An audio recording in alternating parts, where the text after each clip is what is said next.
কলিযুগৰ বাবে আটাইতকৈ উত্তম ব্যৱস্থা দিয়া হ'ল কি যে আমাৰ শাৰীৰিকভাৱেই হওক মানসিকভাৱেই হওক মনত বা শৰীৰত যিখিনি দুখ আছে সেই সমস্ত দুখ একমাত্ৰ নিবৃত্তি হয় ভগৱন্তৰ পৰম মংগল নাম স্মৰণত।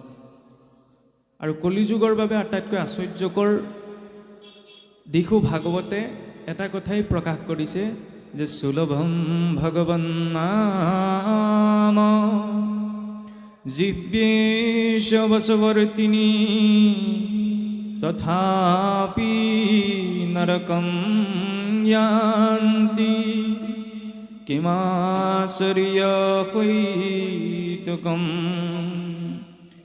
সুলভম ভগৱন নাম, ভগৱন নাম আমাৰ মুখত সুলভ হোৱাৰ পাছতো জিহ্বেশ বশৱৰ্তিনী, তাৰ বাবে বিশেষ কষ্টও কৰিব নালাগে, মাত্ৰ জিভাখনে সঞ্চালনৰ জৰিয়তে ভগৱন্তৰ সেই পৰম মংগল নাম আমি উচ্চাৰণ কৰিব পাৰোঁ।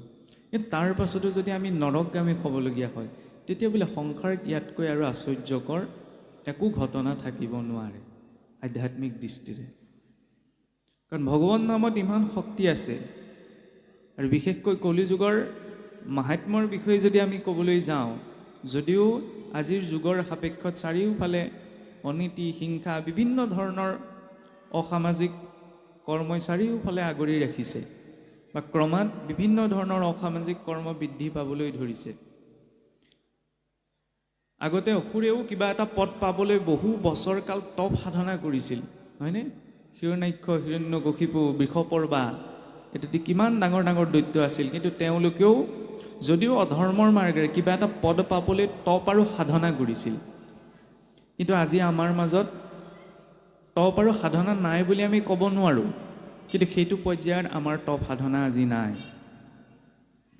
হিৰণ্যকশিপু চাওকচোন, যে ভাতৃস্নেহত ইমান মগ্ন আছিল যে তেওঁৰে কনিষ্ঠ ভাতৃ হিৰণ্যাক্ষক ভগৱন্তই বৰাহ ৰূপত নিধন কৰাৰ বাবে ভাতৃ হত্যাৰ প্ৰতিশোধ ল'বলৈ স্বয়ং ভগৱন্তকে শত্ৰু বুলি ভাবি ল'লে।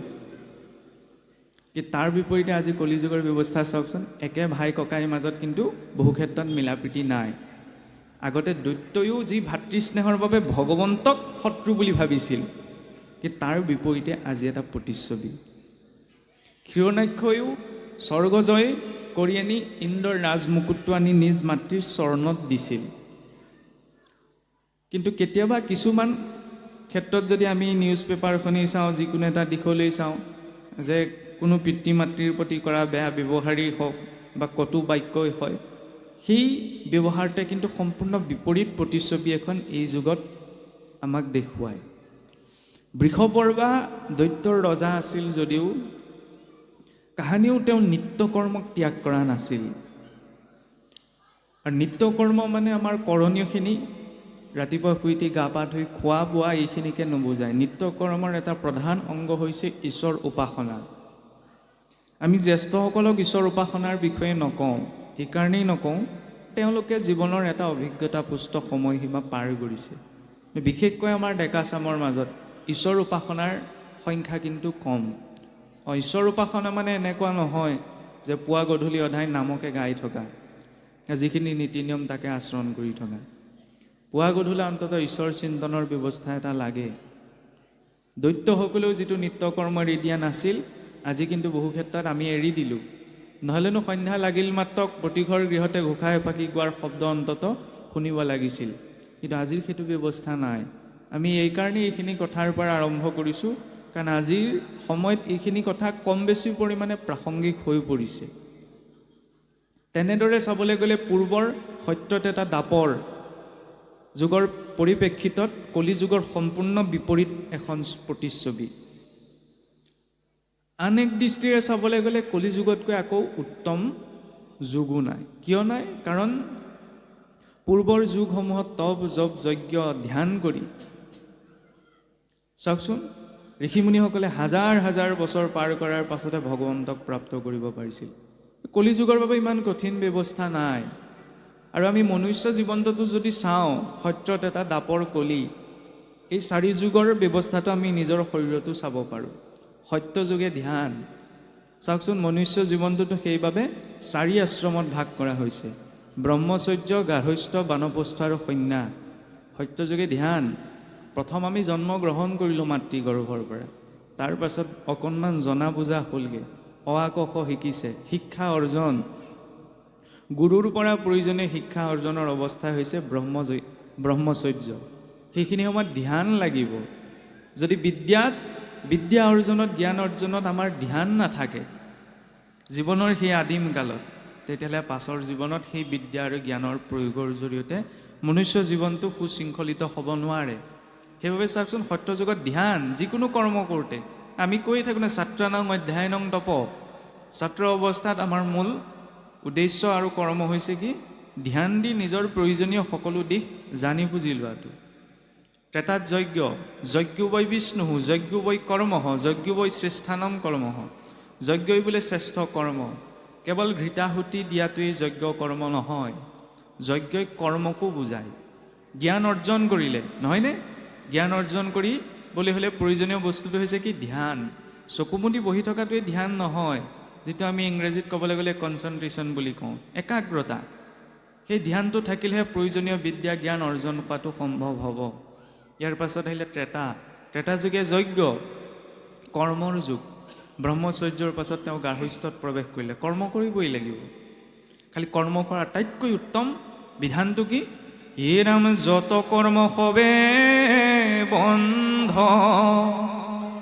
সাংখ্যবাদী কহে, যদি চৰতৰ্পে তেবে বন্ধনু হে। যে সাংখ্য জ্ঞানৰ দাৰ্শনিকসকলে কয় যে সংসাৰজনিত যিমানবিলাক কৰ্ম আছে, সেয়া লাগিলে ভাল কৰ্মই হওক বেয়া কৰ্মই হওক, সকলো কৰ্ম হৈছে জীৱৰ বন্ধনৰ কাৰণ। এইটো হৈছে দৰ্শন। কিন্তু ভক্তি মাৰ্গে কৈছে কি? যে হয়, কৰ্ম আমি যিয়েই নকৰোঁ কিয়, ভাল কৰিছোঁ বেয়া কৰিছোঁ, সকলো কৰ্ম জীৱৰ বন্ধনৰ কাৰণ। ভাল কাম কৰিলেও আমি ক'লৈ যাম? পিছত বোলে অন্তিম সময়ত আমি স্বৰ্গলৈ যাবলৈ পাৰোঁ। স্বৰ্গলৈ গৈ যেতিয়ালৈকে পুণ্য থাকিব তেতিয়ালৈকেহে ভোগ। পুণ্যক্ষয় ভৈলে দুনাই নৰকত মজে। পুনৰ সেই পুণ্য শেষ হ'লে এই মৰ্তলৈ নামি আহিব লাগিব। এইটো হৈছে দৰ্শন। কিন্তু ভক্তি মাৰ্গৰ সিদ্ধান্তই কৈছে কি? যদি ঈশ্বৰত অৰ্পে তেবে বন্ধনোহে। যদি সেই কৰ্ম আমি ঈশ্বৰৰ অৰ্থে আচৰণ কৰোঁ, তেতিয়া সেই বন্ধন জীৱৰ অৰ্থে সেই কৰ্ম কেতিয়াও বন্ধনৰ কাৰণ হ'ব নোৱাৰে। ঈশ্বৰৰ অৰ্থে আচৰণ কৰা কৰ্ম মানে কেৱল নৈবেদ্যৰ ঠগীখন অৰ্পণ কৰা, নামষাৰ প্ৰসংগ কৰা, এইখিনিয়ে নহয়। এইখিনি সামাজিক কৰ্ম। দৈনন্দিন জীৱনতো আমি যিবিলাক কৰ্ম কৰিছোঁ, সকলোৰে দায়িত্ববিলাক বেলেগ বেলেগ, কৰ্ম ব্যৱস্থা বেলেগ বেলেগ। সেয়াও ঈশ্বৰ প্ৰদত্ত আপোনাৰ মোৰ বাবে দায়িত্ব। গতিকে নিজৰ কৰণীয় দায়িত্বকো যেতিয়া আমি ঈশ্বৰ প্ৰদত্ত বুলি ভাবি নিষ্ঠা সহকাৰে ঈশ্বৰত অৰ্পণা কৰোঁ, তেতিয়া সেয়াও হয় ভগৱত কৰ্ম। আৰু সেই কৰ্মৰ ভাৱনাটোহে ভাগৱতে আমাক আদৰ্শ হিচাপত উপস্থাপন কৰিছে। কিয়? সৰ্ব অৱস্থাতে ভক্তি কৰা বধানে, সমস্ত শাস্ত্ৰৰ তাৎপৰ্যই মানে।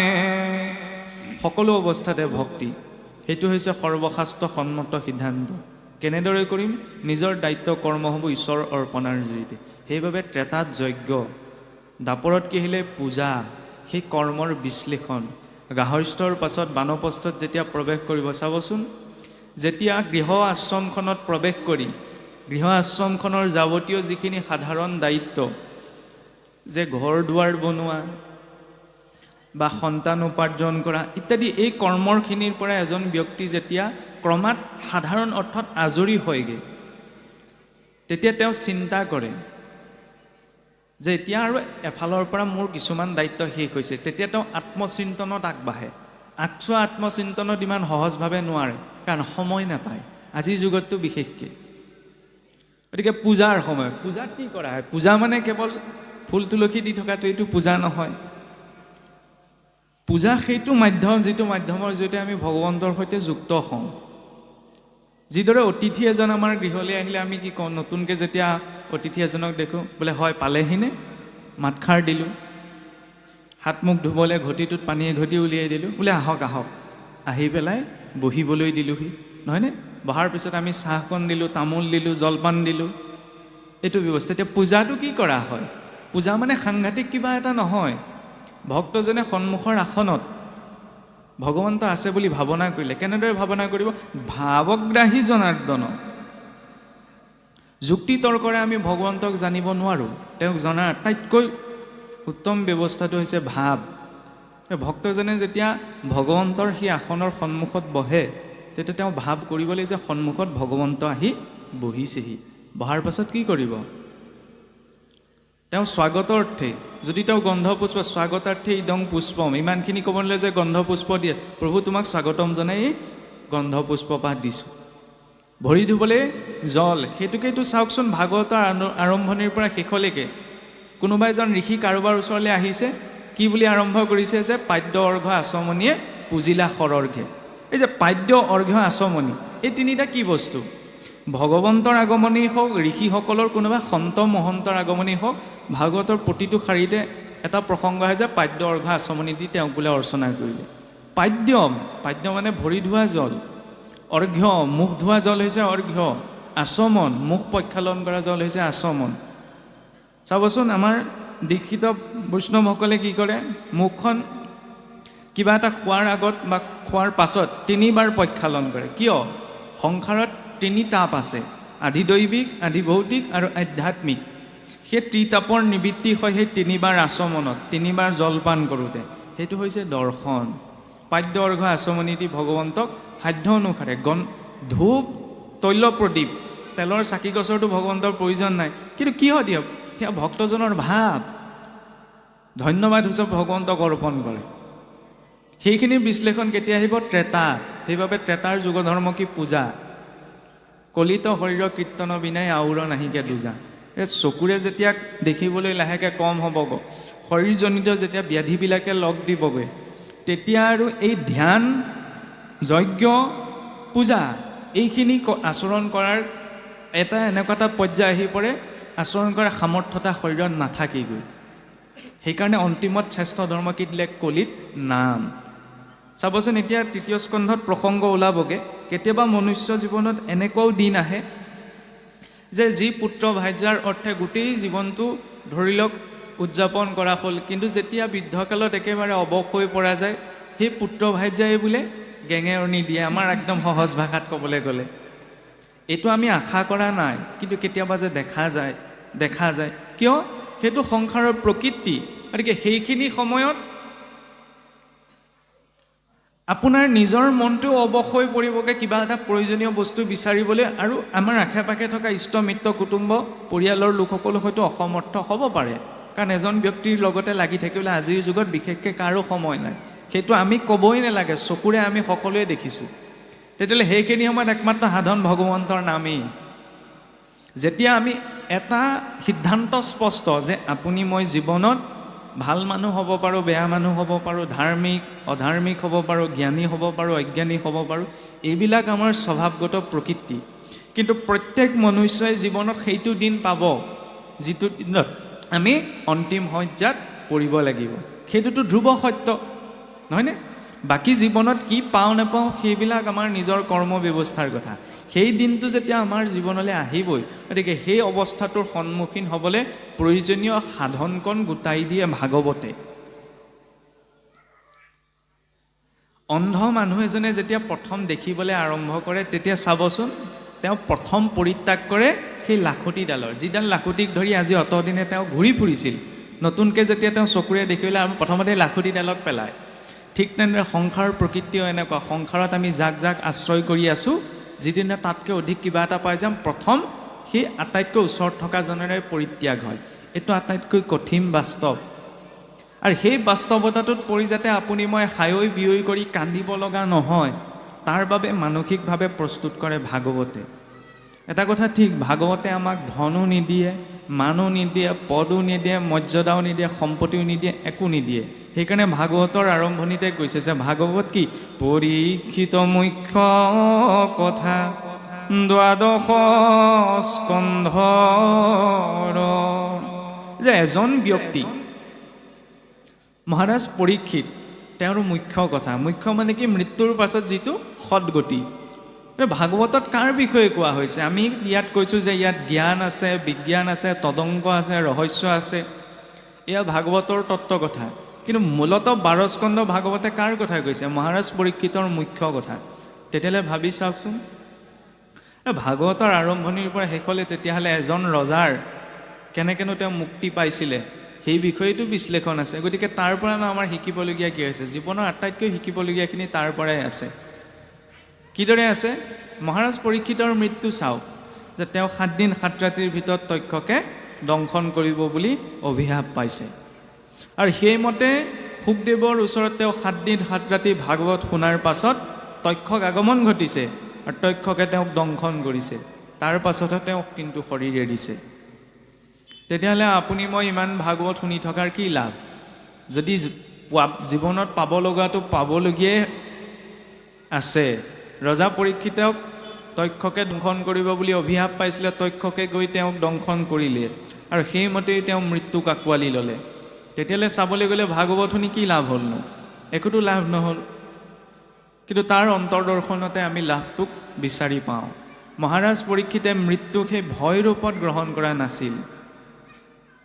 আমি যদিও মানুহে কওঁ যে মোৰ আৰু মৰিবলৈ ভয় নাই, কিন্তু ব্যক্তিগতভাৱে মোৰ নাথাকিবগৈ পাৰে, কাৰণ বয়সত এনেকুৱা এটা অৱস্থা আহে যিটো সময়ত মানে সকলো জীৱনৰ প্ৰায়খিনি সুখ দুখ সকলো দেখাৰ পাছত মানে অকণমান বৈৰাগ্যও উপজেগে, যে আৰু একো ইচ্ছা নাই আৰু এতিয়া মই ধুনীয়াকৈ মৰিব পাৰোঁ। কিন্তু হ'লেও চাবচোন, নিজৰ ঘৰখনৰ প্ৰতি, ল'ৰা ছোৱালীকেইটাৰ প্ৰতি চিন্তা এটা থাকি, সেইটো সংসাৰৰ প্ৰকৃতি।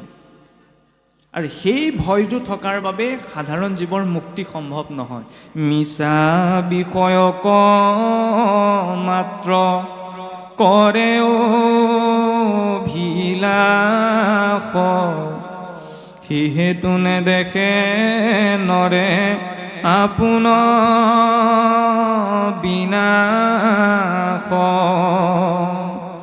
দিন ভৈলে ধন কুটুম্বৰ চিন্তা কৰে, নিদ্ৰাশ্ৰিয়ালাপনে ৰাত্ৰি আয়ুষৰে।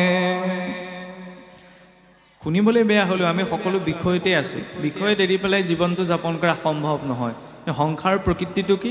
দিনক দিনে আয়ু টুটি গৈ আছে, আমি গম পোৱা নাই। কম ডাঙৰ বাস্তৱিকতা নে?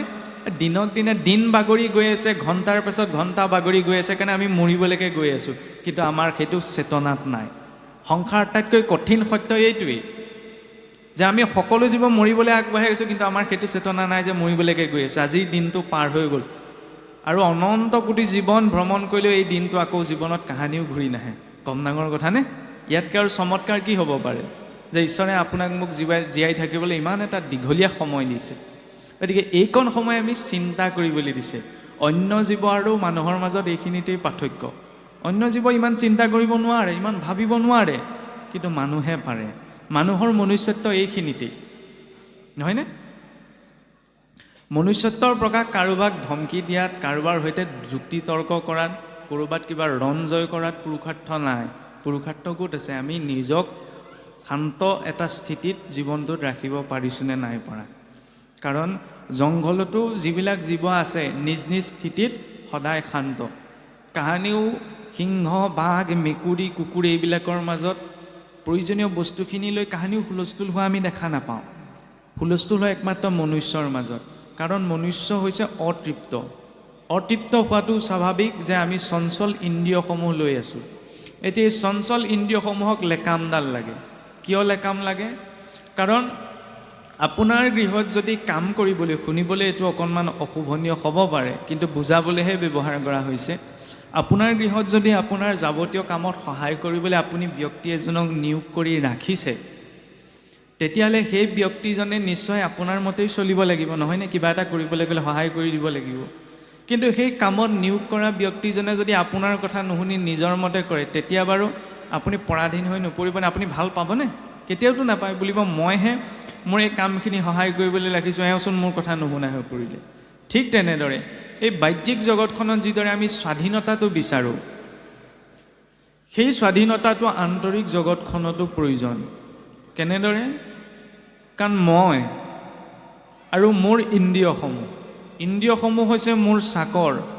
মনটো, চকু, কাণ, নাক, মুখ, জিভা, যত যিমান ইন্দ্ৰিয় আছে এই সকলো হৈছে আপোনাৰ মোৰ চাকৰ। এতিয়া মালিকৰ মতে চাকৰ চলিব লাগে নে চাকৰৰ মতে মালিক চলিব লাগে? নিশ্চয়কৈ মালিকৰ মতে চাকৰ চলিব লাগে। কিন্তু আমাৰ কি হয়, আমি বাহিৰত স্বাধীনতাটো বিচাৰোঁ, কাৰোবাৰ আগত আমি অকণমান নিজৰ স্বাধীনতাৰ কথা আহিলে আমি হুলস্থুল কৰোঁ, ডাঙৰ ডাঙৰ আন্দোলন কৰোঁ। ঠিক আছে, সেইখিনি বাহ্যিক দিশটো। কিন্তু যেতিয়ালৈকে আমি বাহ্যিকত স্বাধীনতা পালেও নিজৰ আন্তৰিকভাৱে স্বাধীন হ'ব নোৱাৰোঁ, তেতিয়ালৈকে আমাৰ প্ৰকৃত স্বাধীনতা কোনো প্ৰকাৰে সম্ভৱ নহয়। সেইবাবে যেতিয়া কশিপুৰে কৈছিল, প্ৰহ্লাদে ভগৱন্তৰ কথা ইমান দাংকোপ মাৰি পেলাই কৈ আছিল যে ভগৱন্ত এনেকুৱা, ভগৱন্তক ভজন, তেতিয়া কশিপুৰে খং উঠিলে, ক'লে তোৰ ভগৱাননো কি ডাঙৰ বস্তু? তই চাহ চকু মেলি যে ময়েই গোটেই স্বৰ্গ মৰ্ত পাতাল একেবাৰ গৈয়ে, বাৰে বাৰে গৈও নহয়, একে ৰথে গৈ তিনিও জগত মই জয় কৰিলোঁ, মোতকৈ আৰু শক্তিশালী কোন আছে? ভক্ত প্ৰহ্লাদে কৈছিল যে নিজিনি শৰীৰৰ শত্ৰুচয় জিনিলো তিনি লোক বুলি কয়। পিতৃ, তোমাৰ আচল শত্ৰুসকল তোমাৰ শৰীৰতেই আছে। কাম, ক্ৰোধ, লোভ, মোহ, মদ, মাচৰ্য, তুমি এইখিনিকেই জয় কৰিব পৰা নাই। তাৰপিছত তুমি সেই ইন্দ্ৰাসন জয় কৰাৰ পাছতো কি লাভ হ'ব? তোমাৰতো ভিতৰত শান্তিটো এতিয়াও নাই। তুমি ত্ৰিভুৱন জয় কৰিলা, তুমি জানো শান্তিটো পাইছা? নাই পোৱা। ঠিক তেনেদৰে প্ৰকৃত শান্তিটো ক'ত আছে? এই নিজৰ মালিকী স্বত্বটোক অনুভৱ কৰা। আপুনি মোৰ মতে চলিব লাগিব, এইটো মালিকী স্বত্ব নহয়। শৰীৰত যিমানখিনি ইন্দ্ৰিয় প্ৰবৃত্তি আছে তাৰ মালিক হৈছোঁ মই। মনটোৱে বেয়া এটা খাবলৈ ক'ব, কিন্তু নাখাওঁ, কাৰণ তাৰ এটা বেয়া প্ৰভাৱ আছে। এইখিনি সময়ত যিডাল লেকামৰ শক্তি, সংযমৰ, সেই সংযমৰ লেকামডালে আপোনাক মোক প্ৰকৃততে স্বাধীন কৰে। আৰু যিদিনা অন্তৰত স্বাধীনতাটো প্ৰকাশ পায়, তেতিয়া বাহ্যিকভাৱে আপুনি পৰাধীন হৈ থাকিলেও আপোনাক একোৱে প্ৰভাৱ পেলাব নোৱাৰে। ভক্ত প্ৰহ্লাদে দৈত্য ৰাজ্যতহে ভক্তি কৰিছিল। আজিকালিতো তেনেকুৱা দৈত্য নাই। আগত দৈত্যসকলে ব্ৰহ্ম ঋষি মহিষীসকলক চুবাইছিল, চুবাই পেলাই হাৰ জমা কৰি দিছিল। ভগৱান ৰামচন্দ্ৰ যেতিয়া বনবাসত আহি পেলাই দেখিছিল যে দণ্ডকাৰণ্যত গোটেইখন হাড়ৰ দৌম হৈ আছে, তেতিয়া মহিষী বিশ্বামিত্ৰক সুধিলে যে ইমান ডাঙৰ ডাঙৰ হাড়ৰ দৌম এইবিলাক কিয়? বোলে এইবিলাক ৰাক্ষসগণৰ, এইবিলাক ব্ৰহ্ম ঋষি মহিষীসকলৰ অস্থি বোলে, যাক ৰাক্ষসগণে জীৱিত অৱস্থাত ভক্ষণ কৰি হাড়বিলাক জমা কৰি থৈছে। আজিকালিতো তেনেকুৱা নাই হোৱা। গতিকে সেইটো যুগতকৈ অলপ হ'লেও আমি ভালত আছোঁ। ইমান এটা সাংঘাতিক পৰিৱেশ সৃষ্টি হোৱাকৈ নাই। কিয় ভাগ্যৱান? এই যুগটো ভগৱন্তই সেইকাৰণে ৰাখিলে। চাওকচোন যে 4টা যুগৰ ভিতৰত 71টা দিব্য যুগৰ যিটো 28 সংখ্যক কলিযুগ, সেইটো কলিযুগতহে ভগৱন্তৰ নাম ৰূপত অৱতাৰ হয়। ইয়াৰ আগত যিমানবিলাক কলিযুগ পাৰ হৈ গ'ল, সেইবিলাক কলিযুগত কিন্তু ভগৱন্তৰ নামৰ প্ৰকাশ হোৱা নাই। আৰু এই কলিযুগৰ মাত্ৰ 5000 বছৰৰ বাবেহে, 10,000 বছৰৰ বাবেহে ভগৱন্তৰ নাম এই ধৰাধামত থাকিব। এইটো হৈছে ভক্তি মাৰ্গৰ সিদ্ধান্ত। ইতিমধ্যে কলিযুগৰ 5000 বছৰ পাৰ হৈ গৈছে আৰু 5000 পাছত ভগৱন্তৰ নাম নাথাকে। এই যে ভক্তিৰ যিডাল গ্ৰাফ আগবাঢ়িছে, চাওকচোন, আজিৰ খুব কম সময়ৰ ভিতৰত ভক্তি মাৰ্গত বহুত লোক সহজতে বহুত আগবাঢ়ি গৈছে। কিন্তু সময়ত এই কলিযুগত এনেকুৱা এটা অৱস্থাও আহিব, লাহেকৈ সেই গ্ৰাফডাল তললৈ নামিব। গতিকে ধীৰে থকাটো, সংযমিতাটো নিজৰ ভিতৰত বৰ্তাই ৰখাটো আটাইতকৈ ডাঙৰ কথা। যিদিনা আমি নিজৰ ভিতৰত নিজৰ স্বাধীনতাটো বৰ্তাই ৰাখিব পাৰিম, সেইফালে আমি দৈত্য ৰাজ্যত থাকিলেও আমাক একোৱে প্ৰভাৱ পেলাব নোৱাৰে, যিদৰে ভক্ত প্ৰহ্লাদক নোৱাৰিছিল। আৰু সেই পৰিৱেশটো সৃষ্টি কৰিবলৈকে এতিয়া 3য় স্কন্ধৰ কপিল চৰিতৰ দৰ্শন। চাওকচোন, শ্ৰীমদ ভাগৱতত 12টি স্কন্ধ আছে। তাৰে 3 নম্বৰ স্কন্ধটি হৈছে 3য় স্কন্ধ। আৰু ভাগৱতৰ যি 10 লক্ষণ, সৰ্গ, বিসৰ্গ, স্থিতি, উতি, ঈশানুকথা, মন্বন্তৰ, পোষণ, নিৰোধ, আশ্ৰয় আৰু মুক্তি, এই 10 লক্ষণ আৰম্ভ হৈছে এই 3য় স্কন্ধৰ পৰাহে। কিয়? ভাগৱতৰ প্ৰথম স্কন্ধত যদি চাওঁ, সেয়া ভাগৱতৰ আৰম্ভণি অংশ। ঋষিসকলৰ প্ৰশ্ন, প্ৰথম মনত জিজ্ঞাসাটো প্ৰকাশ কৰিছে জিজ্ঞাসা অবিহনে আধ্যাত্মিক মাৰ্গত আমি আগবাঢ়িব নোৱাৰোঁ। ভকাৰম ভাবুকম জ্ঞেয়ম, ভাবুকতাটো আহিলেহে গকাৰম জ্ঞানম উদ্ভৱম। সেই জ্ঞান কি? ৱকাৰম বৈষ্ণৱী জ্ঞানম। সেই বৈষ্ণৱী জ্ঞান পালে কি লাভ হ'ব? তকাৰম তত্ত্ব ভাৱগম। সেই তত্ত্ব জানি জীৱ এই জন্ম মৃত্যু জৰাব্যাধি সংসাৰখনৰ পৰা তৰি যাব পাৰিব। সেইবাবে প্ৰথম জিজ্ঞাসা, ঋষিসকলৰ প্ৰশ্ন, 28,000 ঋষিসকলৰ সমন্বিতে সুতমুনিক আচাৰ্য পাতি ঋষিসকলে ভগৱন্তৰ গুণলীলা শুনিবলৈ জিজ্ঞাসা প্ৰকাশ কৰিছে। ইয়াৰ পাছতে কি দেখুৱাইলে? ব্যাস নাৰদৰ সংবাদৰ জৰিয়তে ব্যাসদেৱ ভগৱন্তৰ জ্ঞানৰ অৱতাৰ, জ্ঞানৰ চৰম সীমাত থকা সেই ব্যাসদেৱেও যেতিয়ালৈকে সেই বৈষ্ণৱ নাৰদদেৱৰ আশ্ৰয় গ্ৰহণ কৰা নাই তেতিয়ালৈকে তেওঁ ভাগৱত পোৱা নাই। প্ৰথম জিজ্ঞাসা। দ্বিতীয়তে আমাক লাগিব আশ্ৰয়। কাৰ আশ্ৰয়? এজন শাস্ত্ৰ অনুৱৰ্তী গুৰুৰ আশ্ৰয়। গুৰুৰ আশ্ৰয় অবিহনে ভাগৱত কেৱল মই টেবুলৰ ওপৰত পঢ়িয়েই বুজিব নোৱাৰোঁ। কাৰণ ভাগৱত হৈছে এখন আধ্যাত্মিক গ্ৰন্থ, ভগৱন্তৰ নিজ মুখৰ বাক্য। ডক্টৰ ৰাধাকৃষ্ণনে এটা কথা কৈছিল, যেতিয়া ব্যক্তি এজনে গ্ৰন্থ এখন অধ্যয়ন কৰে, সেই গ্ৰন্থখনত লেখকজনে উল্লেখ কৰা প্ৰত্যক্ষ জ্ঞান আৰু ব্যক্তিজনে অধ্যয়ন কৰি পোৱা জ্ঞান কেতিয়াও সমানুপাতিক হ'ব নোৱাৰে, যেতিয়ালৈকেহে তাত এটা পৰিৱেশ সৃষ্টি নহয়। উদাহৰণস্বৰূপে ভাগৱত পাঠ কৰিবলৈ আমাৰ যে এনেদৰে নামঘৰত সুন্দৰকৈ পৰিৱেশ এটা সৃষ্টি কৰি লোৱা হয়, কিয়? মই লং পেণ্টটো পিন্ধি টেবুলখনত বহি ভাগৱত ভাগ মেলি পেলাই তাৰ পৰা যিটো বুজি পাম, আৰু এনেকুৱা আধ্যাত্মিক পৰিৱেশত ভাগৱতৰ জৰিয়তে তাৰ পৰা যিটো বুজি পাম, যিটো অনুভৱ হ'ব, তাৰ মাজত কিন্তু পাৰ্থক্য আছে। কাৰণ পৰিৱেশে এটা মানসিক স্থিতি নিৰ্মাণ কৰি দিয়ে। সেইবাবে আধ্যাত্মিক পৰিৱেশতহে শাস্ত্ৰ অধ্যয়ন কৰাৰ সিদ্ধান্তটো পূৰ্বৰে পৰা আমাৰ সংস্কৃতিত আছে। আৰু সেই পৰিৱেশত ব্যাসদেৱে নিজৰ, যিজন ব্যক্তিয়ে 4 বেদ 14 শাস্ত্ৰ 18 পুৰাণ কৰিলে, কম ডাঙৰ ডিগ্ৰী নে? আজি বৰ্তমান সময়ত যদি সেই ব্যাসদেৱ থাকিলেহেঁতেন কিমান নামৰ আগত ডক্টৰেট লাগিলেহেঁতেন ঠিক নাই, কাৰণ ইমানখিনি শাস্ত্ৰ চৰ্চা কৰি থৈ গ'ল। কিন্তু সেইজন ব্যাসদেৱেও নিজৰ জ্ঞানৰ অভিমান কাষৰীয়াকৈ থৈ নাৰদদেৱত আশ্ৰিত হৈছে। গতিকে প্ৰথম সকলো প্ৰকাৰৰ অভিমান ত্যাগ কৰি গুৰুত আশ্ৰয়, আৰু সেই গুৰুত আশ্ৰয় লাভ কৰাৰ পাছতে ভাৱনাটো কেনেধৰণৰ হ'ব লাগিব? নিজৰ অহংকাৰক নিজৰ শিৰৰ পৰা আঁতৰাই থাকিব। সেইকাৰণে তৃতীয়টি অধ্যায় কি আছে? অশ্বত্থামাৰ শিৰোমণিৰ কথা। অশ্বত্থামা মানে অহংকাৰক যিজনে শিৰৰ ভূষণ কৰি ৰাখিছে সেইজনকো অশ্বত্থামা বুলি বুজা যায়। অশ্বত্থামা চিৰঞ্জীৱী, সেইটো কথা বেলেগ। কিন্তু অকণমান তাত্ত্বিকভাৱে যদি চাওঁ, অশ্বত্থামাই জন্মৰে পৰা এটা মণি শিৰত লৈ জন্মগ্ৰহণ কৰিছিল। ভাবিলে কি, মই যদি পাণ্ডৱৰ সবংশে নষ্ট কৰি পেলাওঁ তেতিয়া দুৰ্যোধনে মোক বৰ ভাল পাব, ৰাজ্যভাৰ দি গোটেই ধনে সোণে দি বহুত সন্মানিত কৰিব। আৰু এই পোৱাৰ লোভটো যেতিয়া চকুৰ আগত ভাহি উঠিলে অশ্বত্থামাই সকলো পাহৰি পেলালে। সেইবাবে তেওঁ ইমান লোভক বা অহংকাৰক নিজৰ শিৰত তুলি ল'লে যে এই দ্ৰৌপদীৰ শুই থকা 5জন পুত্ৰক শিৰচ্ছেদ কৰিবলৈ কুণ্ঠাবোধ নকৰিলে। সেইকাৰণে ভক্তি মাৰ্গত কেতিয়াও কিবা এটা পোৱাৰ ভাৱটো শিৰত লৈ আমি আগবাঢ়িব নোৱাৰোঁ, নহ'লে গতিটো অশ্বত্থামাৰ নিচিনা আমাৰ হ'ব। অশ্বত্থামাই সেইখিনি পোৱাৰ বাবেইতো নিজৰ হিতাহিত জ্ঞান হেৰুৱাই পেলাইছিল। আৰু যেতিয়া সেই অশ্বত্থামাই দ্ৰৌপদীৰ 5 পুত্ৰক হত্যা কৰাৰ পাছত অৰ্জুনে ধৰি বান্ধি নি দ্ৰৌপদীৰ চৰণত পেলাই দিলেগৈ, তেতিয়া সেই দ্ৰৌপদীয়ে অশ্বত্থামাৰ প্ৰতি কি ব্যৱহাৰ কৰিলে? তাৰ জৰিয়তে কি দেখুৱালে?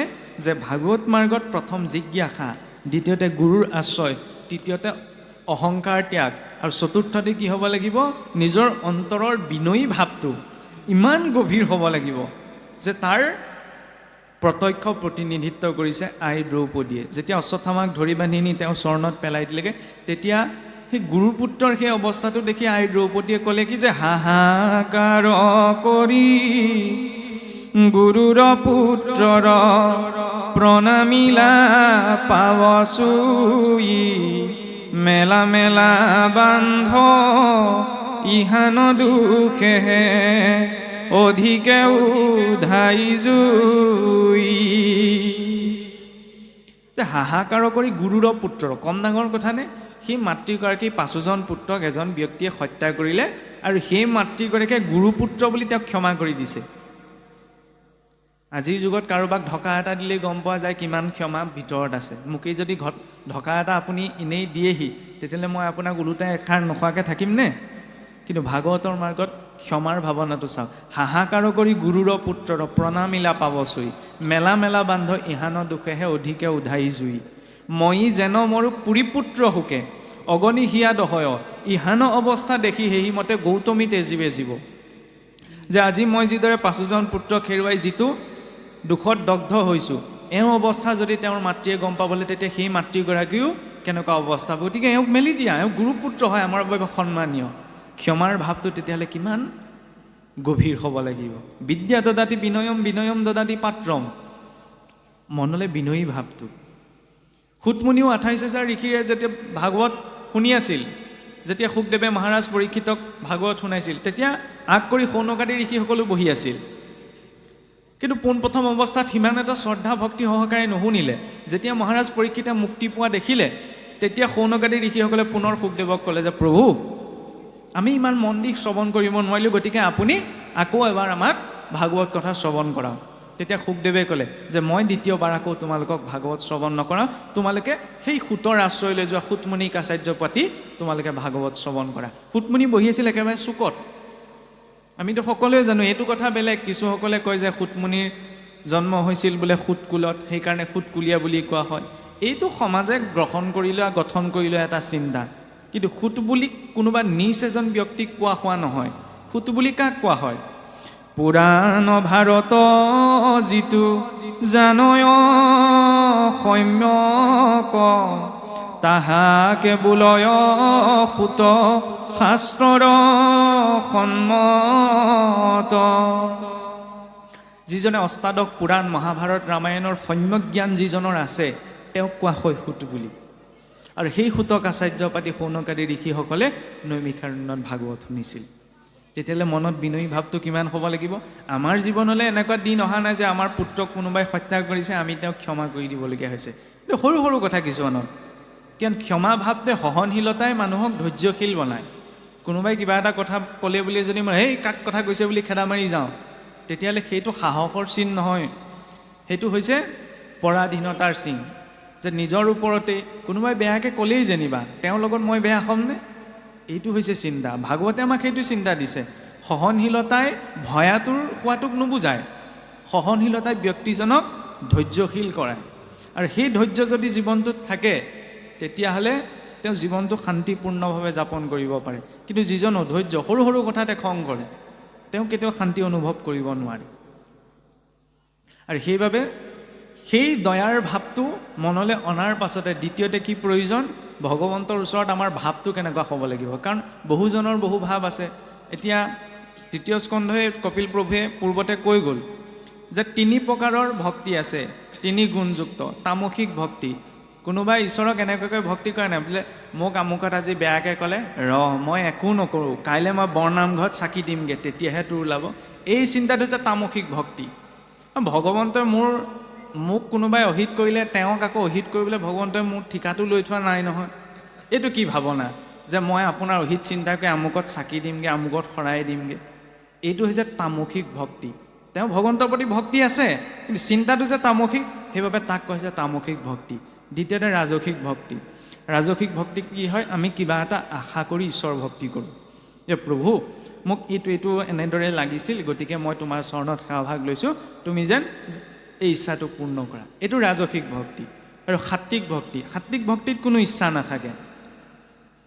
যিদৰে ল'ৰা ছোৱালীক পিতৃ মাতৃয়ে কিবা এটা আশা কৰি ডাঙৰ দীঘল নকৰে, নিজে নাখাই হ'লেও ল'ৰাটো ছোৱালীজনীলৈ, সন্তানটোলৈ কিবা এটা পিতৃ মাতৃয়ে যে থৈ দিয়ে, যে আজি মই খোৱা বস্তুটো দিলে মোক ভাল বুজি পিছত আৰু ঢেৰ ধন টকা পইচা গোটাই দিব, সেইটো ভাবিতো পিতৃ মাতৃয়ে ল'ৰা ছোৱালীক মৰম নকৰে।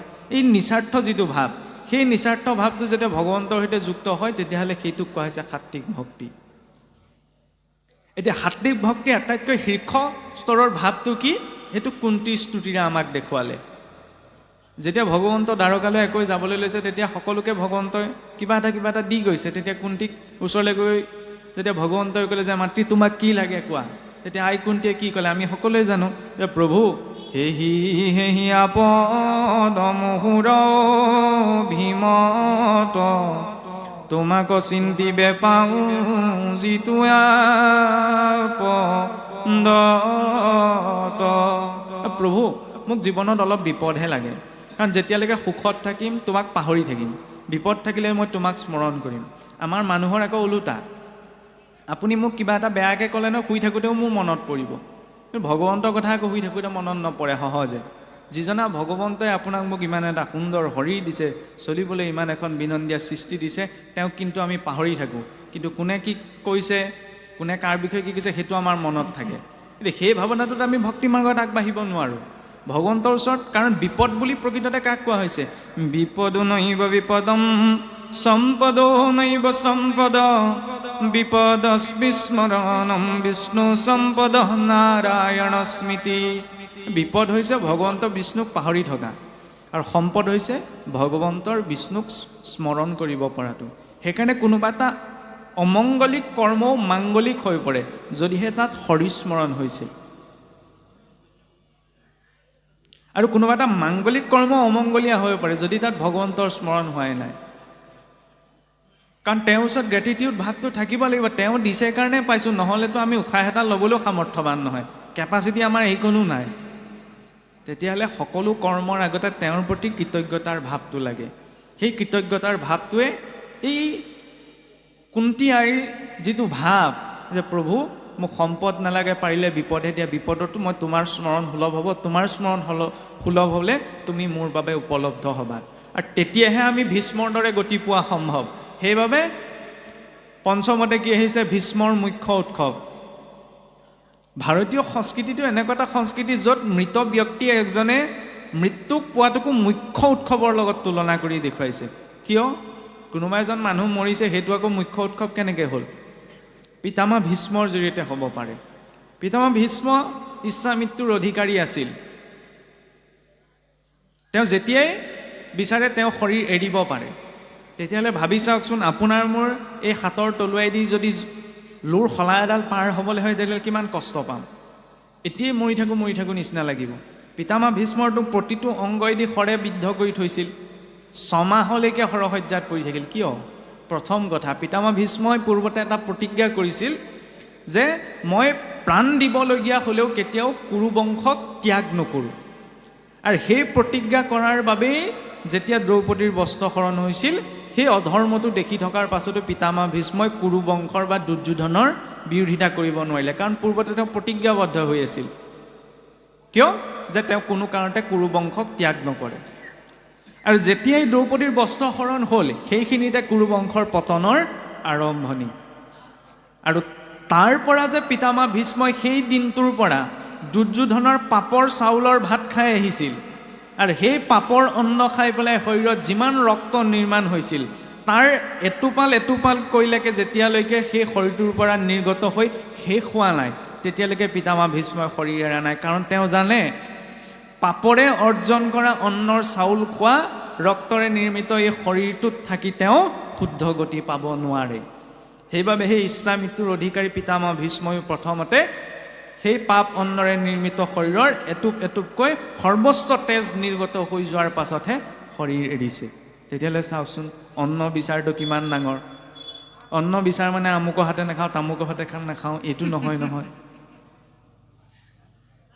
সেইটো প্ৰথম কাৰণ। দ্বিতীয়তে, পিতামহ ভীষ্মই 6 মাহলৈকে থাকিলে কিয়? কাৰণ পিতামহ ভীষ্মই শৰসজ্জাত পৰিছে দক্ষিণায়ন কালত। আমাৰ বছৰটোত চাওকচোন 2টা অয়ন হয়, নহয়নে? উত্তৰায়ণ আৰু দক্ষিণায়ন। উত্তৰায়ণ কেতিয়া আৰম্ভ হয়? আমাৰ মাঘ বিহুৰ দিনা, মকৰ সংক্ৰান্তি, সূৰ্য যেতিয়া মকৰ ৰাশিত প্ৰৱেশ কৰে। প্ৰথম 6 মাহ উত্তৰায়ণ, পাছৰ 6 মাহ দক্ষিণায়ন। দৰ্শনটো কি? এবছৰে দেৱলোকত এদিন হয়। উত্তৰায়ণ কাল হৈছে দেৱলোকত দিনৰ সময়, আৰু দক্ষিণায়ন কাল হৈছে ৰাতিৰ সময়। এতিয়া ৰাতিৰ দিনত যদি কোনোবা মিতিৰ কুটুমো আহি কাৰোবাৰ দৰ্জাত টকাইগে, তেতিয়াহ'লে আজিৰ যুগততো ভুলতো খুলি নিদিয়ে। ৰাতি আহিছে, কি ৰূপ লৈ আহিছে, কোন আহিছে কি ঠিক। দিনৰ সময়ত শত্ৰুজন গ'লেও অন্ততঃ দৰ্জাখন খুলি মুখখন উলিয়াব, আৰু দিনত ইমান ভয় নাথাকে। সেইটো সাধাৰণ কথা। আধ্যাত্মিক দৰ্শনটো কি? যে আজি বিজ্ঞানেও এই কথা প্ৰমাণ কৰিছে যে মহাকাশত আমি যিমানে ওপৰলৈ গৈ থাকোঁ সিমানে সময়ৰ গতিটো কমি গৈ থাকে। এতিয়া আমি আছোঁ ভূলোকত, ভূলোকৰ ঊৰ্ধত আছে সুৰলোক। সেইকাৰণে সুৰলোকত মনুষ্যৰ এবছৰে এদিন হয়, আৰু দেৱতাসকল যেতিয়া সাৰে পাই থাকে, সেই সাৰে পাই গ'লে উত্তৰায়ণ কালত শৰীৰ এৰিলেহে বোলে ঊৰ্ধ্বদৈহিক গতি সহজ হয়। সেইবাবে পিতামহ ভীষ্মই 6 মাহ দক্ষিণায়ন, 6 মাহৰ বাবে সেই সৰসজ্জাত পৰি যেতিয়া উত্তৰায়ণ কাল উপস্থিত হৈছে ভগৱন্তৰ আগমন ঘটিছে তেওঁৰ দৰ্শন কৰি গতি পাইছে আৰু সেইবাবে ভাগৱতৰ আৰম্ভণিৰ পৰা শেষলৈকে সকলো ভক্ত কেনি গৈছে উত্তৰ দিশলৈ গৈছে পূবলৈ যোৱা নাই আমি ভগৱন্তৰ আসনখনো পূবলৈ পাতোঁ কিন্তু ভক্তসকল কেনি গৈছে বিদুৰকো যদি চাওঁ উত্তৰ দিশলৈ গৈছে মৈত্ৰেয়ো উত্তৰ দিশলৈ এইফালে পঞ্চ পাণ্ডৱ উত্তৰ দিশলৈ একাদশত যদি চাওঁ ভগৱন্ত গৈ বদ্ৰিকাশ্ৰম উত্তৰ দিশলৈ তুমি বদ্ৰিকাশ্ৰমলৈ যোৱা গতিকে ভক্তসকলৰ বাবে প্ৰয়োজনীয় কি উত্তৰায়ণ গতি সেইটো কিহে কোন নিৰ্দিষ্ট কৰিব ভাগৱতৰ এই ধাৰা প্ৰথম জিজ্ঞাসা দ্বিতীয়তে আশ্ৰয় তৃতীয়তে অহংকাৰক ত্যাগ চতুৰ্থতে অন্তৰত দয়া ভাৱ পঞ্চমতে কুন্তীৰ দৰে সেই ভাৱনা আৰু সেই ভাৱনা পৰিপুষ্ট হ'লে ভীষ্মৰ দৰে মৃত্যুকো মুখ্য উৎসৱ কৰিব পৰা ধাৰাটো মনুষ্যৰ বাবে সম্ভৱ হয়